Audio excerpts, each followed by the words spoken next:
오늘은 2018년 추수감사주일 예배로 드리는 날인데요. 특별하게 본문 말씀을 딴 곳에서 정할까 하다가 오늘 로마서 말씀을 깊이 묵상하다 보니 정말 추수감사주일에도 적절한 말씀이라는 생각이 되어서 우리가 로마서 말씀을 가지고 오늘 2018년도 추수감사주일 예배를 드리려고 합니다. 바울에게 있어서 이 감사는 거의 구원의 증거로 언급이 됩니다. 구원받은 증거가 뭡니까? 라고 물어볼 때 바울의 서신서를 읽어보면 거의 대부분 구원받은 자에게 나타나는 공통적 특징으로서 감사를 드는 경우를 많이 보게 됩니다. 골로새서 3장 말씀인데요. 골로새서에서 이렇게 고면합니다. 그리스도의 평강이 너의 마음을 주장하게 하라. 너희는 평강을 위하여 한 몸으로 부르심을 받았나니 너희는 또한 감사하는 자가 되라. 그리스도의 말씀이 너희 속에 풍성히 거하여 모든 지혜로 피차 가르치고 권면하고 시와 찬송과 신령한 노래를 부르며 감사하는 마음으로 하나님을 찬양하고, 17절 같이 읽습니다. 또 무엇을 하든지 말에나 일에나 다 주 예수 이름으로 하고 그를 힘입어 하나님 아버지께 감사하라. 그러고 보면 이 감사라는 건 거의 구원의 증거이기도 하고 구원의 표이기도 하고 구원의 목적이기도 한 것 같습니다. 왜냐하면 구원의 마지막 목표가 뭐냐면 우리가 그의 예수 그리스도의 의를 힘입어 하나님 아버지께 감사하는 것이라고 바울은 골로새서에서 적고 있기 때문에 그렇습니다. 성도는 감사하는 마음으로 하나님을 찬양하고 또 무엇을 하든지 말에나 일에나 다 주 예수의 이름으로 하며 그를 힘입어 하나님 아버지께 감사하는 사람들입니다. 그런데 여러분, 우리 중 어느 누구 하나가 감사하고 싶지 않은 사람이 어디 있겠습니까? 여러분도 그러잖아요. 나 감사하고 싶습니다. 그런데 이런 말을 들으면 좀 황변하고 싶죠. 맞아요, 목사님. 저도 감사하고 싶어요. 하지만 감사할 일이 정말 한 가지도 없습니다. 돈도 좀 안 벌어도 좋겠는데 뒤로 넘어져서 코나 안 깨졌으면 좋겠습니다. 인간적으로 배신이나 안 당하면 좋을 것 같습니다. 어쩌면 우리 이 팍팍한 삶을 살아가는 이 시대를 향한 우리의 탄식이기도 합니다. 덴복 경기가 좋다고 하는데 그 돈들은 다 어디가 있는지, 그렇죠? 정말 눈을 씻고 보아도 내 삶에는 감사할 일이 없는 것 같이 느껴질 때가 더 많습니다. 그런데 여러분, 저는 여러분의 그런 생각에 조금 도전하고 싶습니다. 사랑하는 성도 여러분, 여러분이 생각하는 감사란 도대체 무엇일까요? 감사할 일이라는 건 내가 생각한 대로 척척 모든 일이 다 풀리고 원하지도 않았는데 우연한 투자로 엄청 돈을 벌고 기대하지도 않았던 사업이 너무 잘 되고 자식들이 해주는 것도 없는데 홀로 너무 잘 크고 잘하는 것, 그러면 우리가 감사할 수 있는 것인가요? 오늘 본문에서 바울은 자신의 방문 계획을, 로마 교회 방문 계획을 나누고 있습니다. 그가 현재 머물고 있는 곳에서 복음을 전하는 일들을 잘 감당했고 이제 더 이상 일할 곳이 그 지역에는 없는 것 같아 그가 평소 생각하고 있던 서바나로 가는 길에 로마 교회에 들려 성도들과 함께 교제하고 기쁨을 나누고 그들의 후원을 받아 바울이 염원을 하고 있는 땅끝 서바나로, 스페인으로 가고 싶다라는 그의 마음의 소원을 피력하고 있는 장면의 말씀입니다. 하지만 그 일도 계획이 바뀌어 먼저 예루살렘 교회를 위하여 모은 연보를 가지고 예루살렘 교회를 먼저 방문해야 한다고 말하면서, 하지만 로마 교회를 들리는 것이 꼭 자기의 소원이다라는 것을 밝히고 있습니다. 본문 28절 29절 말씀인데요. 같이 한번 읽어보겠습니다. 그러므로 내가 이 일을 마치고 이 열매를 그들에게 확증한 후에 너희에게 들렸다가 서바나로 가리라. 내가 너희에게 나아갈 때에 그리스도의 충만한 복을 가지고 나갈 줄을 아느라. 제가 오늘 추수감사주일을 맞이해서 깊이 묵상하고 싶었던 바울의 나눔이 바로 22절로부터 24절의 말씀입니다. 22절부터 24절의 말씀을 같이 한번 읽어보도록 하겠습니다. 같이 읽습니다. 시작. 그러므로 또한 내가 너희에게 가려 하던 것이 여러 번 막혔더니 이제는 이 지방에 일할 곳이 없고 또 여러 해 전부터 언제든지 서바나로 갈 때에 너희에게 가기를 바라고 있었으니 이는 지나가는 길에 너희를 보고 먼저 너희와 사귐으로 얼마간 기쁨을 가진 후에 너희가 그리로 보내주기를 바람이라. 바울이 로마 교회를 가려는 것은 사적인보다 바울의 열망이었던 복음 전하는 일로 스페인을 가기 위한 거점을 교두보를 확보하기 위한 그리고 로마 교회를 통해서 힘을 얻기 위한, 하지만 일방적으로 로마 교회에서 뭔가를 얻어내려는 바울의 심정이 아니라 우리가 이미 보았던 것처럼 1장에서 그가 밝혔던 것처럼 서로의 나눔과 사귐을 통하여 피차 안위함을 주고받으며 오늘 29절에서 바울이 피력한 것처럼 충만한 복을 함께 나누기 위함이다. 즉 상호간에 좋은 일이었습니다. 바울에게도 좋은 일이었고 바울의 방문이 로마 교회에게도 좋은 일이었는데, 그런데 오늘 키포인트가 뭐예요? 내가 좋은 일을 하려고 하려는데 그 일이 여러 번 뭐 했다? 막혔다는 거예요. 여러 번 막혔다. 아니 내가 좋은 일을 하려고 한 건데, 좋은 뜻을 가지고 복음을 전하려고 하였던 일들인데, 내가 로마 교회에도 힘이 되고 로마 교회가 나에게도 힘이 되는 이런 좋은 기회인데 왜 막혔을까? 여러분, 바울이 선한 뜻을 가지고 행하려던 일이 있었음에도 불구하고 그 일이 막힌 것입니다. 돌이켜보면 바울의 인생은 바울이 생각한 대로 된 것은 별로 없는 것 같습니다.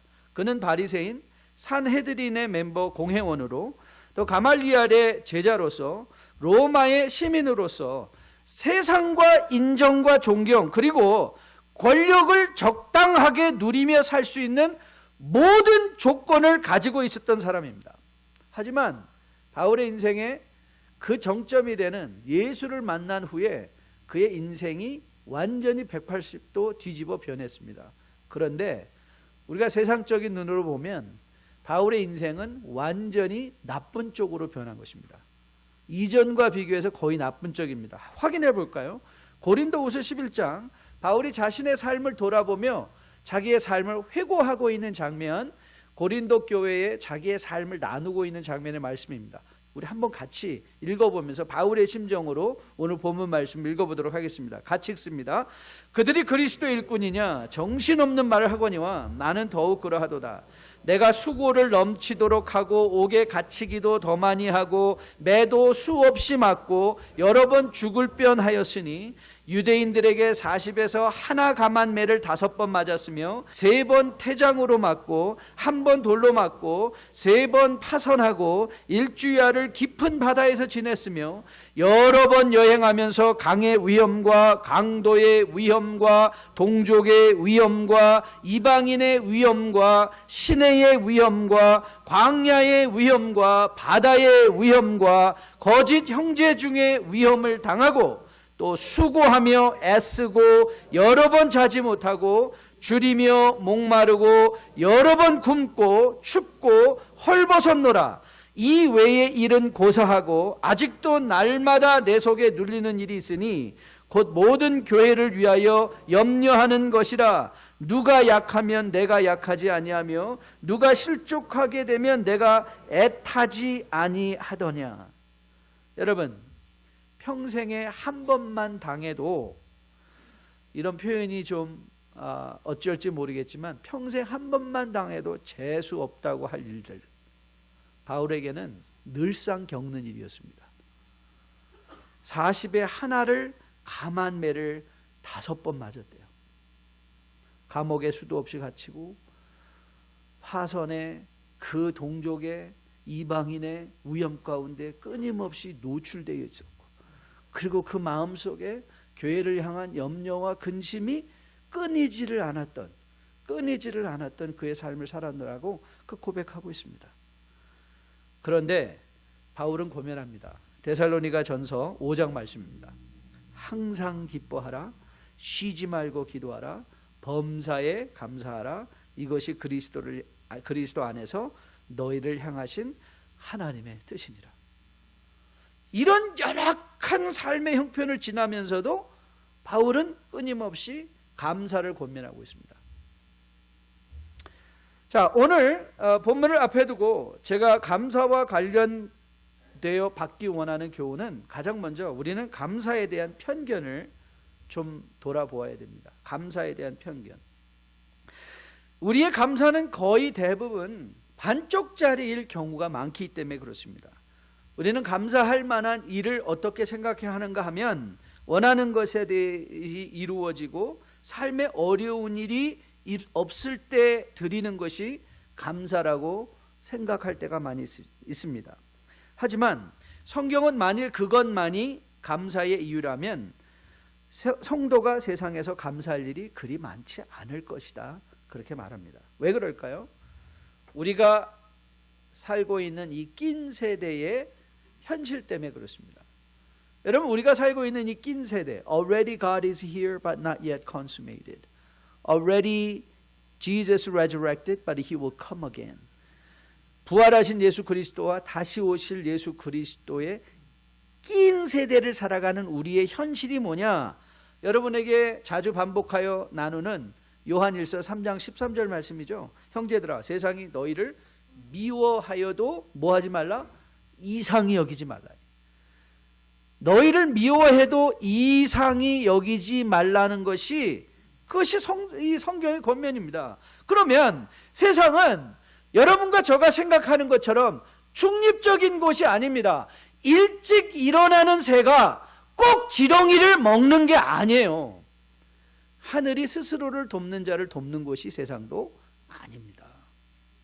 세상은 중립적인 곳이 아닙니다. 아무리 좋은 뜻을 가지고 일을 해도 오해를 받는 곳이 세상이고요, 선한 뜻을 가지고 일을 하려고 해도 막히는 곳이 세상입니다. 그래서 바울이 고백하죠. 내가 너에게 가려 하던 것이 여러 번 막혔더니. 만일 여러분이 세상에서 감사의 이유를 세상적 형통, 세상에서 먹고 잘 사는 것, 권력을 쟁취하는 것으로 이해한다면 아마 여기 앉은 우리들 몇 사람이나 정말 주님 앞에 감사할 수 있을까요? 몇 사람이나 정말 감사할 수 있을까요? 금번 터닝포인트 집회는, 노진준 목사님과 함께했던 터닝포인트 집회는 정말 제 마음에 큰 여운을 남긴 집회였습니다. 모르고 있었던 것은 아니지만 목사님께서 친히 상기해 주시고 나눈 대화를 통해서 확인받았을 때 참 제 마음에 큰 위로가 되는 집회였어요. 특별히 창세기 37장 이하 요셉의 일생을 함께 나누시면서 요셉이 형들의 시기치심 때문에 애굽에 팔려 보디발의 집에 종이 된 장면으로부터 총리가 되는 그 과정까지를 다시 한번 정말 여러 번 묵상했습니다. 저는 그 성경 말씀을 여러 번 다시 읽어봤어요. 그때의 정황을 창세기는 이렇게 적고 있습니다.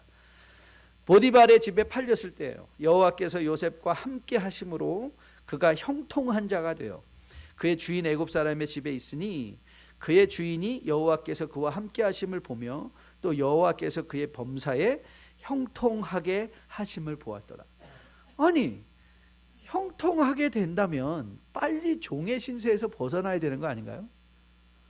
아니, 형통하다면, 정말 형통하다면 How can you be prosperous yet remain slave? 이해가 되시나요? 형통한데 슬레이브예요. 형통한데 노예예요. 그뿐만 아니죠. 요셉이 하나님 편에 서서 정절을 지키고자 함과 더불어 주인 보디발을 너무나 존경했기 때문에 he respected his own master. So he didn't want to touch his wife. 근데 보디발의 아내는 어땠나요? 육탄으로 공격해오는 그 공격에 옷을 뺏기고 그것으로 거짓 증거 삼아 요셉이 기소되어 어디까지 가게 됐나요? 감옥에 가게 됐어요. 감옥에. 그 장면을 창세기는 이렇게 적고 있습니다. 창세기 39장 말씀인데요. 한번 띄워주세요. 성도들도 눈으로 확인할 수 있도록. 창세기 39장 21절부터 23절입니다. 여호와께서 요셉과 함께 하시고 그의 인자를 더하사 간수장에게 은혜를 받게 하시매 간수장이 옥중 죄수를 다 요셉의 손에 맡김으로 그 재반 사물을 요셉이 처리하고, 자 23절 같이 읽습니다. 간수장은 그의 손에 맡긴 것이 무엇이든지 살펴보지 아니하였으니 이는 여호와께서 요셉과 함께 하심이라. 여호와께서 그를 범사에 형통하게 하셨더라. He was prosperous, but yet still in the prison. 형통했는데 감옥에 있어요. 이게 형통인가요? 형통했는데 감옥에 있다. 여러분이 잘 알고 계신 대로 감옥에서 요셉이 아무도 할 수 없었던 일을 했죠. 술 맡은 관원의 꿈을 해석해 주었어요. 그래서 그에게 부탁합니다. 청탁했어요. 요셉이 청탁합니다. 당신이 이 자리를 나가면 꼭 나를 기억해 달라고. 그런데 그 자신의 억울함을 헤아려 달라고 부탁한 그 사람이 요셉의 부탁에 대해서 어떻게 반응했나요? 창세기 40장 23절을 보면 이런 구절이 등장합니다. 한번 들어보실래요? 술 맡은 관원장이 요셉을 기억하지 못하고 그를 잊었더라. For how long? 2 years. 만 2년 동안 요셉에게는 아무 일도 일어나지 않았습니다. 그런데 성경은 요셉의 삶을 형통한 삶이었다고 얘기합니다. 그런데 놀랍게도 바울이 애굽의 총리가 되었을 때 형통이라는 단어가 사용되지 않습니다. 이상하죠? 바울이 총리가 됐는데 형통하다는, 우리식으로 얘기하면 이야 개천에서 용 났네, 야 미꾸라지가 드디어 용이 됐네. 정말 우리가 형통이라는 단어를 쓴다면 그때가 적절할 것 같은데 성경은 놀랍게도 형통이라는 말을 쓰지 않습니다. 요셉도 더불어 그것을 형통한 것으로 스스로 여기지 않는 것 같습니다. 그냥 그는 총리가 된 것이나 감옥에 있었던 것이나 보디발의 집에 노예로 있었던 것이 삶의 연장이 돼버린 것 같아요. 그래서 창세기 41장 46절이 굉장히 중요한 구절입니다. 요셉이 총리가 된 후에 그의 행적을 가장 먼저 기록하고 있는 장면의 말씀인데요. 그 장면에서 이렇게 묘사하고 있습니다. 요셉이 애굽 왕 바로 앞에 설 때가 30세라 그가 바로 앞을 떠나 애굽 온 땅을 뭐했다? 순찰했다 그랬어요. 여러분 한번 상상해 보십시오. 우리가 형통을 이제 누려야 되지 않겠습니까? 그러면 애굽의 총리가 되었으면 바로의 뒤를 이어 2인자인데 그가 1년 쉰다고 누가 뭐라고 그러겠습니까? 그가 매일 밤 연회를 설치해서 감옥에서 먹어보지 못한 그 음식들을 풍족히 먹는다고 누가 그를 말릴 사람이 있겠습니까?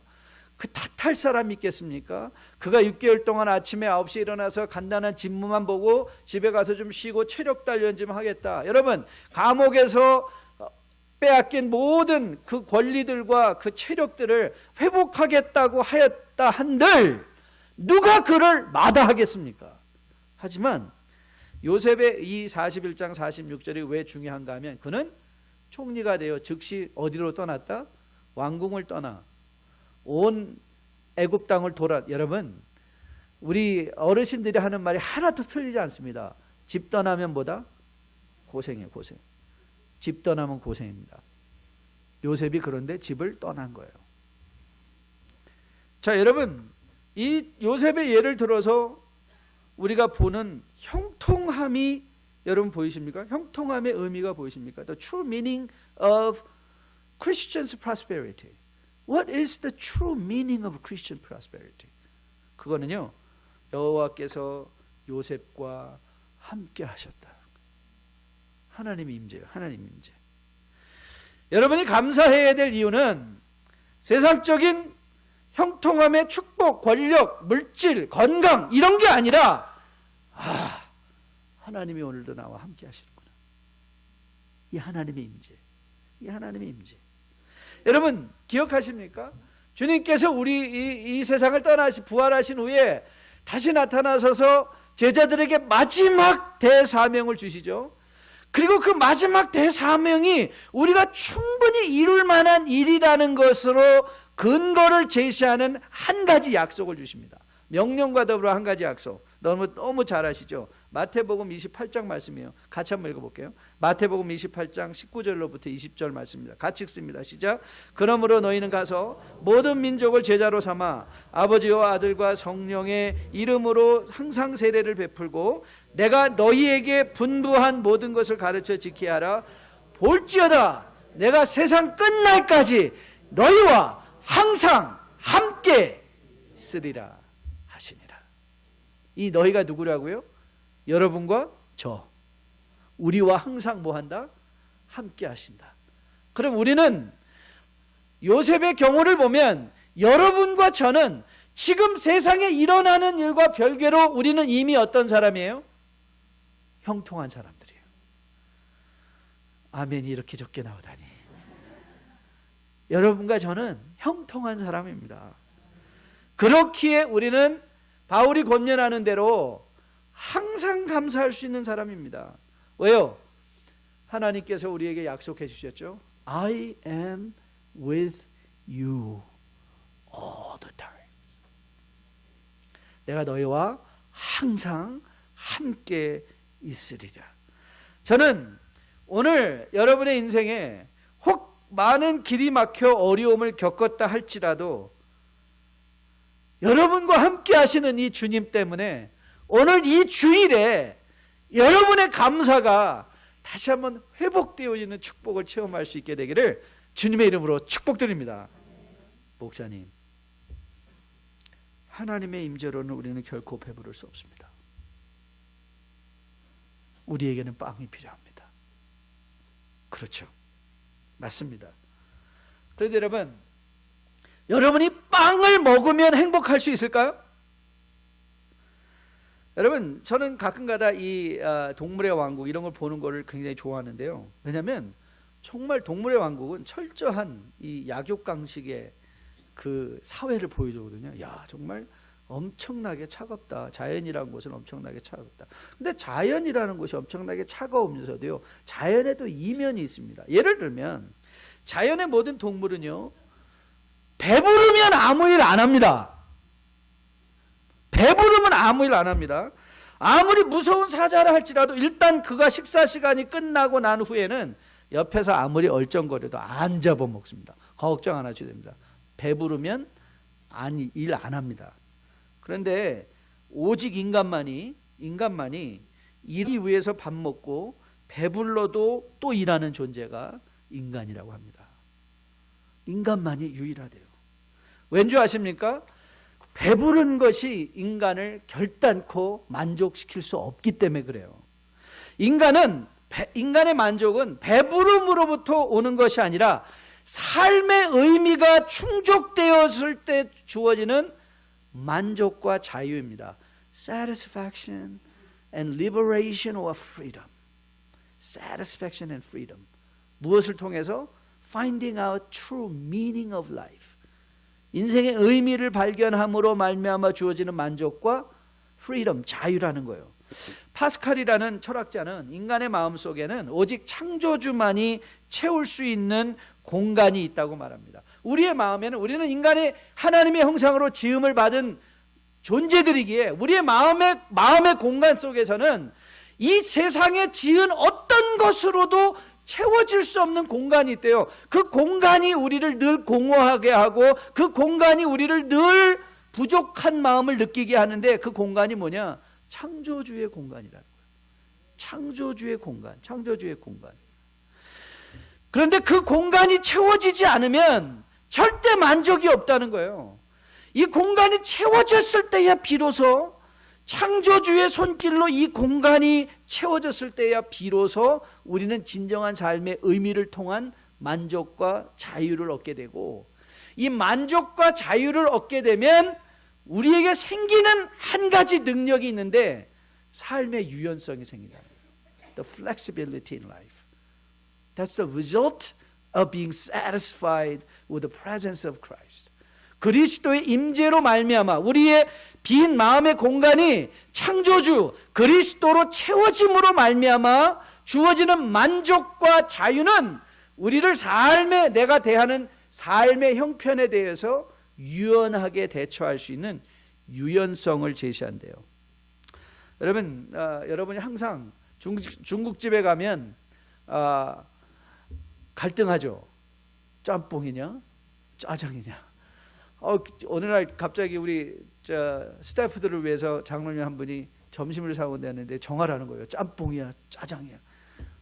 인생이 이렇게 선택이 어렵다니. 근데 여러분이 짬뽕이냐 짜장을 원하는 것이냐가 그게 선택인 줄 아세요?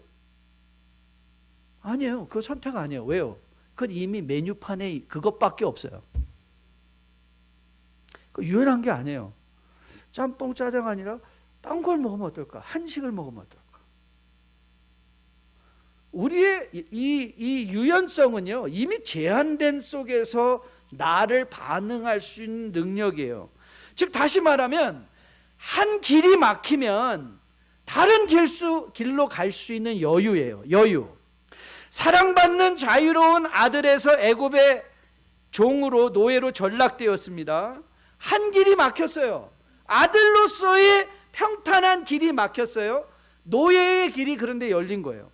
하지만 또 다른 길이 그들에게, 요셉에게 보디발의 집에서 다른 길이 열렸어요. 노예라 할지라도 한 집안을 다스리는 자유를 갖고 있었는데 감옥에 갇히게 됐어요. 한 길이 막혔습니다. 그런데 또 감옥에 갔더니 또 다른 길이 열려지고 있었어요. 로마로 가고자 하던 바울에게 여러 번 길이 막혔습니다. 그 길이 막혔기 때문에 바울의 삶이 끝난 게 아니에요. 다른 길이 열렸어요. 오늘 25절이 확증하고 있죠. 오늘 본문 25절에 뭐라고 나와 있죠? 그러나 이제는 바울, 너희로 가려는 길이 막혔는데 그러나 이제는 내가 성도를 섬기는 일로 어디를 간다? 예루살렘으로 가는 거예요. 로마로 가는 길이 막혔더니 어디로 가는 길이 열렸어요? 예루살렘으로 가는 길이 열린 거예요. 여러분, 하나님과의 관계 속에서 이미 행복과 감사, 어떤 형편에서든지 자족하는 마음을 알고 있던 바울에게는 로마로만 가야지 하나님의 뜻이 이루어지는 것이 아닌 것을 그가 알고 있는 마음의 플렉서블 여유가 있었어요. 그래서 로마로 가는 길이 막히면 예루살렘으로 가는 길이 열렸다는 걸 알고 그 길로 어떻게 해요? 즉시 가는 거예요.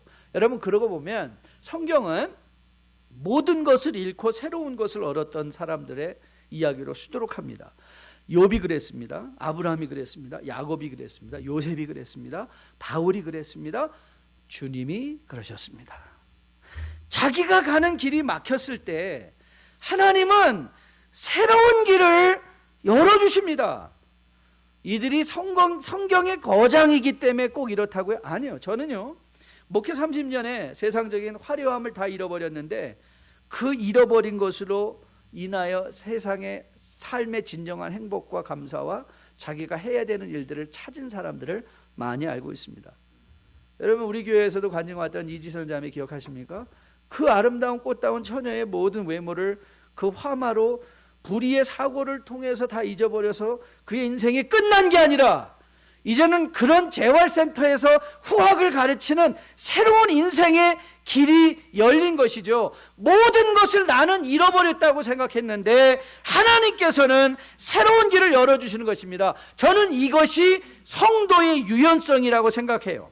혹 우리 가운데 지금 여러분 놓아야 되는데 놓지 못하는 분 계신가요? 마지막 자존심을 챙기지 않으면 여러분의 인생의 모든 것을 잃어버릴 것 같은 두려움을 가지고 계신 분이 계신가요? 여기서 내려가면 끝이야 라고 생각하는 분들이 계십니까? 여러분, 내려가 보십시오. 거기 끝 아닙니다. 놓아 보십시오. 새로운 길이 열립니다. 놓으면 열리고 내려가면 열립니다. 세상에서 그런 말 하죠. 하늘이 무너져도 솟아날 구멍이 있다. 여러분, 이 말을 유일하게 적용할 수 있는 사람은 저는 성도라고 생각해요. 성도는요, 하늘이 무너져도 솟아날 구멍이 있습니다. 왜요? 하나님께서 항상 새 길을 열어주시기 때문에 그렇죠.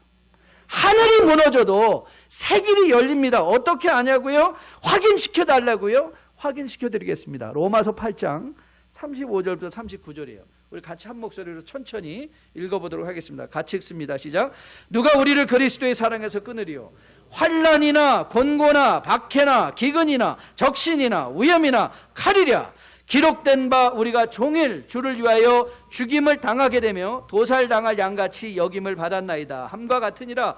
그러나 이 모든 일에 우리를 사랑하시는 이로 말미암아 우리가 넉넉히 이기느니라. 내가 확신하노라. 사망이나 생명이나 천사들이나 권세자들이나 현재일이나 장래일이나 능력이나 높음이나 깊음이나 다른 어떤 피조물이라도 우리를 우리 주 그리스도 예수 안에 있는 하나님의 사랑에서 끊을 수 없으리라.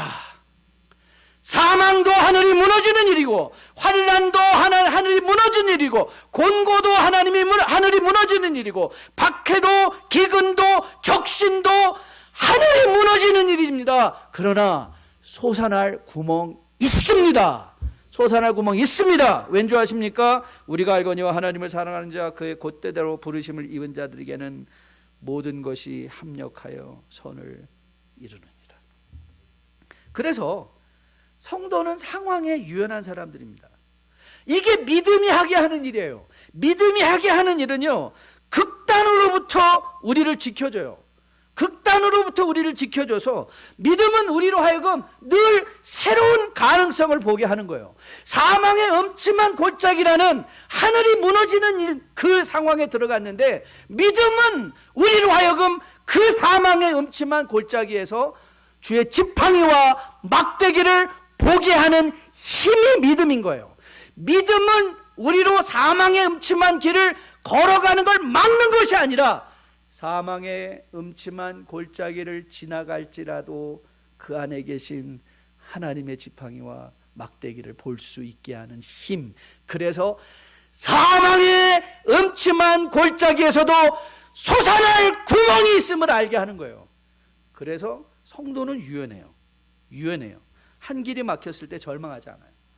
하나님이 또 하나님이 이 길을 막으셨으니까, 하나님이 내 건강을 앗아가셨으니까, 하나님이 이제 물질을 다 정리해 주셨으니까 하나님이 열어주시는 길이 뭘까? 그 길을 바라보는 거예요. 오히려 새로운 기대감에 흥미진진한 삶을 살 수 있게 되죠.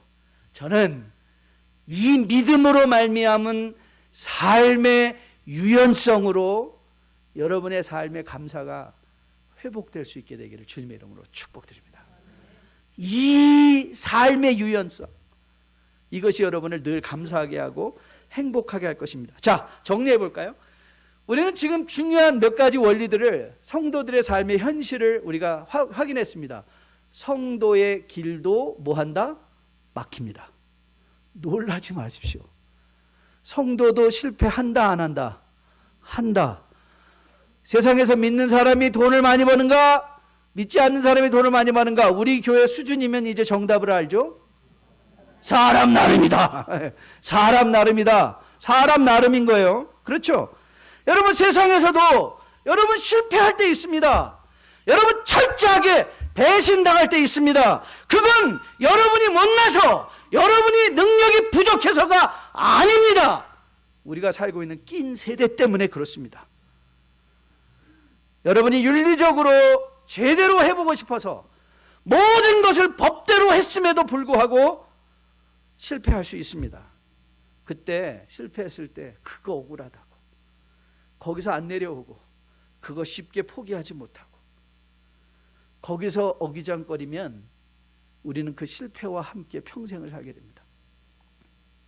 믿음은 막힌 그 길 앞에서 열려주시는 하나님의 길을 보게 하는 게 믿음입니다.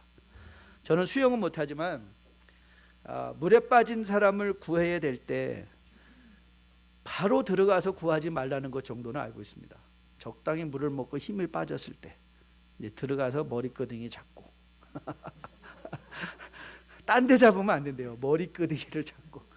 왜냐하면 이 물에 빠진 사람이 아직도 힘이 남아있으면 허우적거리다가 구하려는 사람 잡으면 같이 죽는다는 거예요. 같이 죽어요. 힘이 빠질 때까지 기다려야 돼요. 여러분 혹이라도 세상에서 실패하셨습니까? 그럼 힘 빼셔야 돼요. 계속 힘 빼셔야 돼요. 힘을 완전히 빼서 내려가셔야 돼요. 끝까지 내려가셔야 돼요. 근데 그거 안 내려가려고 거기서 아둥바둥거리고 그거 잡고 있으면요, 식구들 다 잡고 물구신으로 내려가는 거예요. 내가 그 일을 못하면 주변에 있는 모든 사람이 다 상처를 받아요. 그 알량한 자존심 내려놓지 못해서 배우자가 상처받고요, 자식들이 상처받고요, 주변에 있는 사람들이 얼마나 상처받는지 못해요. 여러분, 그렇기에 마지막 권면은 뭐냐면, 여러분이 막힌 골에 들어섰을 때 새로운 길을 보여주시면 발로 그 길로 가라는 거예요. 힘 빼고 하나님이 보여주시는 길로 가라는 거예요. 다시 말하면 빨리 포기하라는 거예요. 이 포기가 나쁜 게 아니에요. 포기는 집중할 수 있는 능력이에요. 내가 무언가를 선택했다는 건, 여러분이 무언가를 선택한다는 건 다른 무언가를 포기했다는 거예요. 그렇죠? 한 가지를 선택했다는 건 한 가지를 포기했다는 거예요. 여러분이 하나님의 임재를 택하고 그것을 통해서 감사와 찬양을 통한 믿음으로 솟아날 구멍을 찾는 유연성을 가지고 있으면요, 내가 지금 가지고 있는 거 안 놓으려고 그거 갖고 아등바등 하지 않아요. 내려놔요. 누가복음 9장에서 좋은 예를 발견할 수 있어요. 누가복음 9장인데요. 자, 9장 51절부터 55절인데 한번 눈으로 같이 확인해 보도록 하겠습니다. 같이 읽습니다. 시작. 예수께서 승천하실 기약이 차감해. 안 나와 있나요? 네, 괜찮습니다. 제가 읽어드릴게요. 예수께서 승천하실 기약이 차감해 예루살렘을 향하여 올라가기로 굳게 결심하시고 사자들 앞에 보내심에 그들이 가서 예수를 위하여 준비하라고 사마리아인의 한 마을에 들어갔더니, 자, 주님께서 이제 마지막으로 예루살렘을 향하여 가고자 하는 의도를 가지시고 예루살렘을 향하여 가십니다. 그런데 그때 사마리아인의 마을을 지나가려고 하려던 그 과정이에요. 53절입니다. 예수께서 예루살렘에 향하여 가시기 때문에 그들이 받아들이지 아니하는지라. 제자 야고보와 요한이 이를 보고 이르되 주여 우리가 불을 명하여 하늘로부터 내려 저들을 멸하라 하기를 원하시나이까. 주님께서 십자가를 지시고, 근데 사실 제자들은 좀 오해하는 게 있었죠. 이제 그들이 권력을 잡으러 가는 줄 알았는데 주님은 십자가를 지러 가시는 거예요. 그때 제자와 야고보 그런데 이들이 가다가 조그만 어려움을 당한 거예요. 사마리아를 통과하려고 하시던 주님의 의도를 그들이 파악하고 너희들 예루살렘 가니까 우리 동네 못 지나간다 막아버린 거예요. 길이 막혔어요. 그러니까 제자 이 야고보와 요한이 즉시 반응했어요. 주여 우리가 불을 명하여 하늘로부터 내려 저들을 멸하라 하기를 원하시나이까.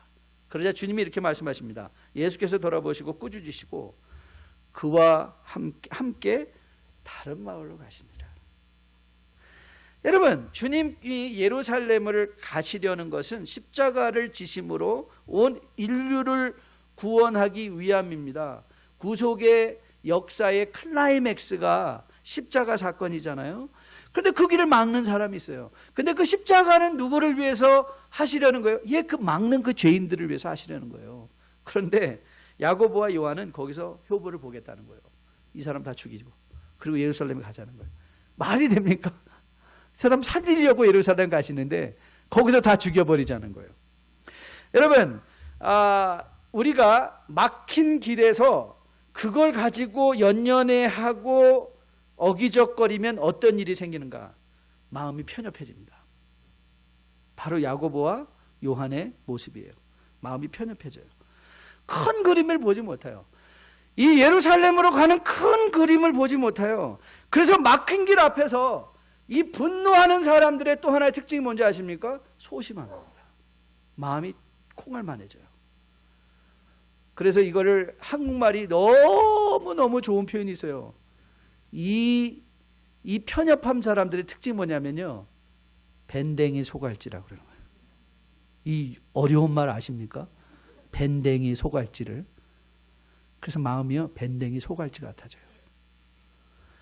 막힌 길 앞에서 얼쩡거리는 사람의 특징이 뭔지 아세요? 건드리기만 하면 튀어버려요. 분노해요. 반응해요. 요동해요. 죽여버리자고 해요.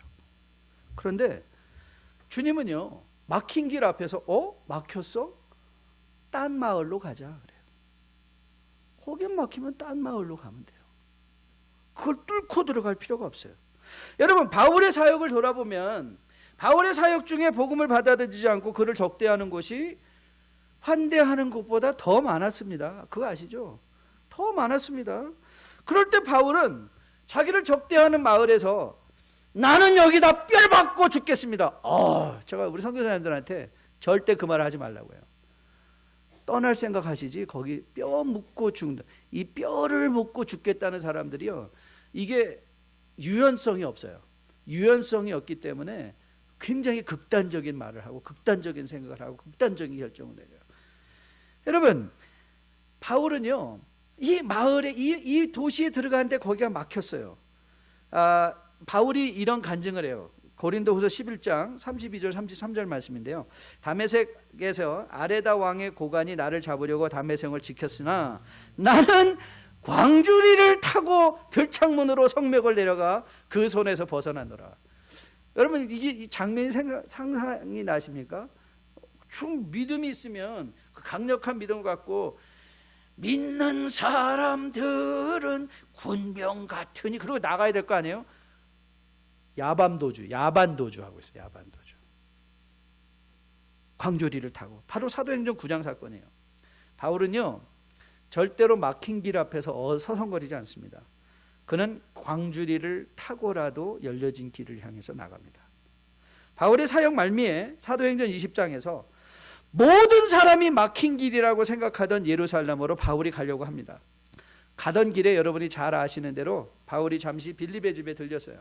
빌립의 집에 들렸을 때 아가보라는 선지자가 예언을 했습니다. 거기 가면 당신 반드시 죽을 것이다. 예루살렘에 가면 반드시 죽는다. 그리고 아가보가 예언하자 모든 사람이 바울을 말리기 시작했습니다. 그 말리기 시작한 그 장면의 말씀을 제가 읽어드리겠습니다. 사도행전 21장 말씀인데요. 잘 들어보세요. 우리가 그 말을 듣고 그 사람과 더불어 바울에게 예루살렘으로 올라가지 말라 권하니 바울이 대답하되 여러분이 어찌하여 울어 내 마음을 상하게 하느냐. 나는 주 예수 이름을 위하여 결박당할 뿐 아니라 예루살렘에서 죽을 것도 각오하였노라 하니. 여러분 위험으로 가득 찬 예루살렘으로 선택할 수 있는 바울의 용기와 자유가 어디서 온지 아십니까? 죽음이 끝이 아닌 것을 알았기 때문에. 죽음이 막힌 길이 아닌 거예요. 죽음은 또 하나의 새로운 열려진 성도의 길인 거예요. 그래서 바울은 그 길을 가요. 그 길을 가요. 바울이 디모데후서에서 자기의 사역 마지막을 돌아보며 고백한 고백인데 우리 이거는 한번 같이 읽어보도록 하겠습니다. 디모데후서 4장 7절로 8절인데요. 같이 읽습니다. 시작. 나는 선한 싸움을 싸우고 나의 달려갈 길을 마치고 믿음을 지켰으니 이제 후로는 나를 위하여 의의 면류관이 예비되었으므로 주 의로우신 재판장이 그날에 내게 주실 것이며 내게만 아니라 주의 나타나심을 사모하는 모든 자에게 도니라. 죽음의 길도 두려워하지 않을 수 있었던 바울의 용기와 자유, 그는 알았죠. 죽음 이후에 있을 부활의 영광의 길이 있음을 알게 되었기 때문에 그래요. 그러면서 바울은 고면합니다.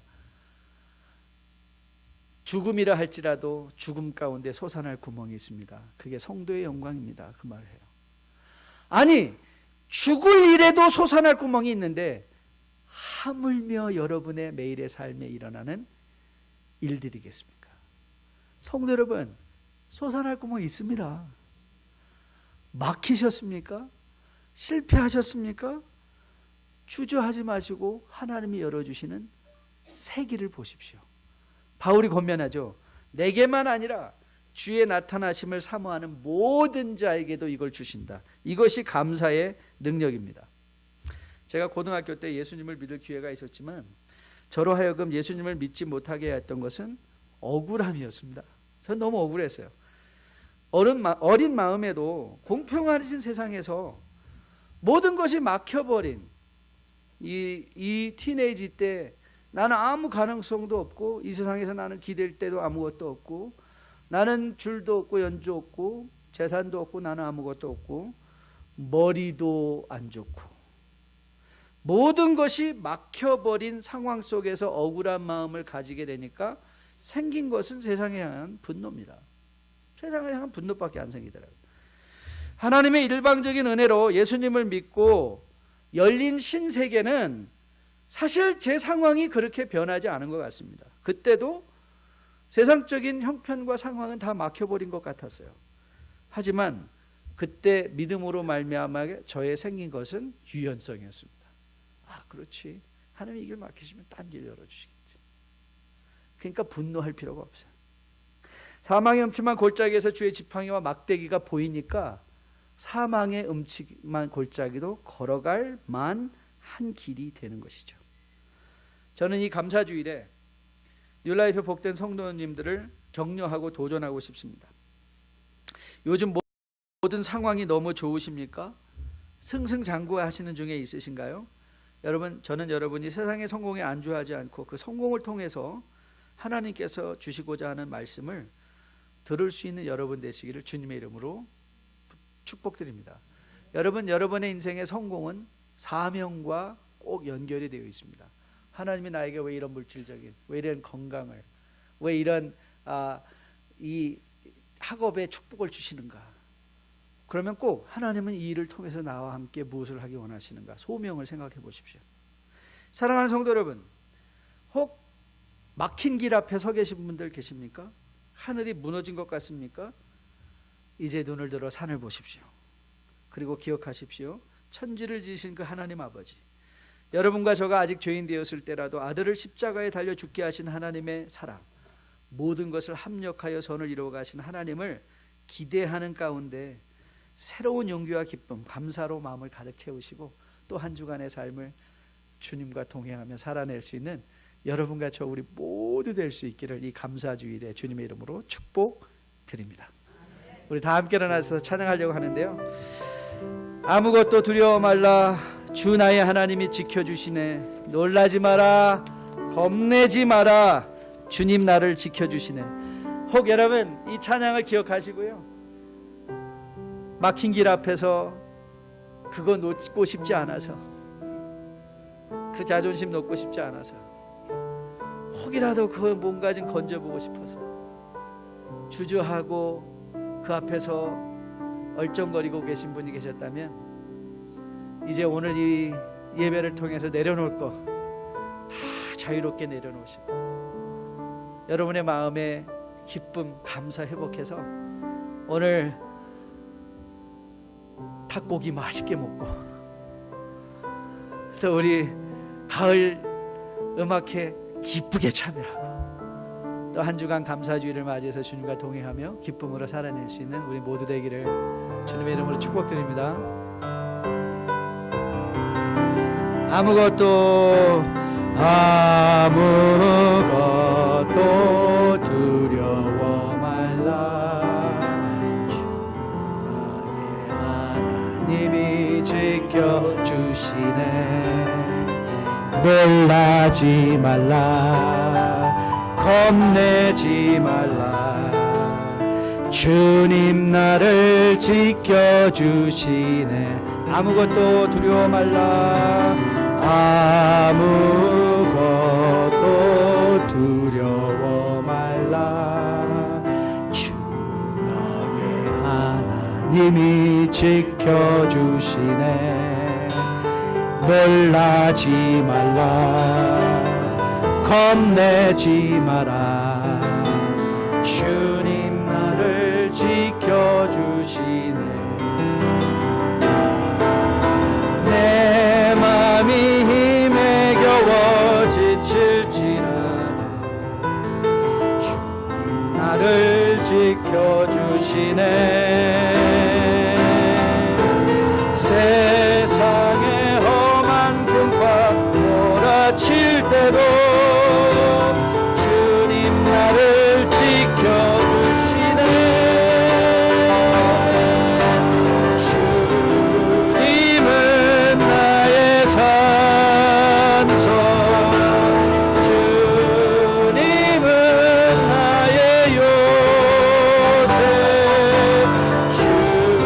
주님은 나의 소망, 나의 힘이 되신 여호와, 주님은 나의 산소, 주님은 나의 산소,